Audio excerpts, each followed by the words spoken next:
తెలంగాణలో కొత్తగా తీన్మార్ మల్లన్న కొత్తగా పార్టీ పెట్టారు. ఆ పార్టీ పేరేమో తెలంగాణ రాజ్యాధికార పార్టీ.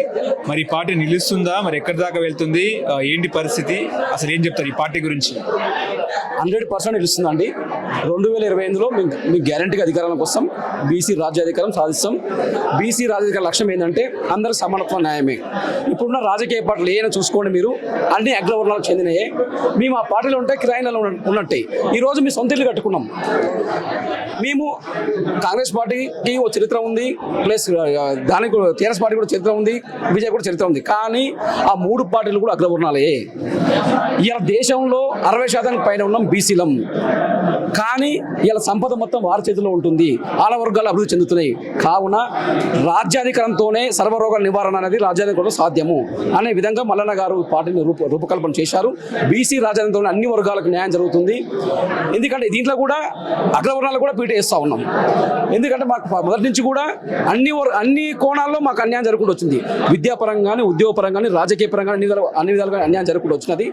ఆ విధంగానే మాకు రాజకీయ పార్టీ కావాలి, రాజకీయ పార్టీతోనే మాకు న్యాయం జరుగుతుందని చెప్పి ఆ ఉద్దేశపరంగా మల్లన్న గారు పార్టీ పెట్టారు. బీసీలలోనే ఐక్యత లేదు అనేది ఒక చర్చ. ఇప్పుడు బీఆర్ఎస్ లో కొంతమంది బీసీ నాయకులు సపోర్ట్ చేస్తున్నారు, కాంగ్రెస్ కి సపోర్ట్ చేస్తున్నారు, బీజేపీకి సపోర్ట్ చేస్తున్నారు. ఈ రకంగా ఐక్యత లేనప్పుడు ఈ పార్టీ నిలుస్తుందా? పునాది గట్టిగా ఉంటేనే బేస్మెంట్ స్ట్రాంగ్ గా ఉంటుంది. పునాది సరిగా లేనప్పుడు బేస్మెంట్ ఎట్లా స్ట్రాంగ్ గా ఉంటుంది? సార్ మీరు ఒకటి చూడండి, గతంలో బీసీ ఉద్యమాలు జరిగినాయి. ఈ రకమైన ఉద్యమాలు జరగలే. గతంలో బీసీ ఉద్యమాలు ఎలా జరిగినాయి? గతంలో బీసీ ఉద్యమాలు జరిగినాయి, ఈ రకమైన ఉద్యమాలు జరగలే. గతంలో ఏం జరిగాయి? మాకు సన్న భోజనం బియ్యం కావాలి, మాకు హాస్టల్ భవనాలు రావాలి, మాకు స్కాలర్షిప్ కావాలని ఉద్యమాలు జరిగినాయి. ఈ రోజు మల్లన్న గారు ఏం తీసుకొచ్చారంటే ఇవన్నీ మందుకు ఇవి అంటే వాళ్ళ కాలం అనుకోవడం ఏంటి? రాజ్యాధికారం మనదే, ఈ రాజ్యం మనదే కదా, ఈ దేశం మనదే కదా, దేశం సంపద మనదే కదా, ఇవన్నీ మనకే అయిపోతే మనం సులభంగా అన్ని చేసుకోవడం అని చెప్పి మల్లన్న గారు ఈ కాన్సెప్ట్ తీసుకోవాలి. ఇలా గ్రామాన్ని చర్చ నడుస్తుంది అంటే దానికి మల్లన్నే కారణము. వీళ్ళందరూ కాంగ్రెస్ మీకు 42% రిజర్వేషన్ కల్పించింది, బీసీల కోసం రిజర్వేషన్ కల్పించింది.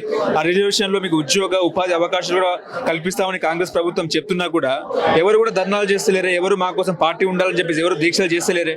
సార్ ఇప్పుడు కాంగ్రెస్ పార్టీ కామారెడ్డిలో డిక్లరేషన్ భాగంగా 2% రిజర్వేషన్ ఇస్తా అని చెప్పేసాను. 42 రిజర్వేషన్ చట్టబద్ధంగా చేస్తుందా?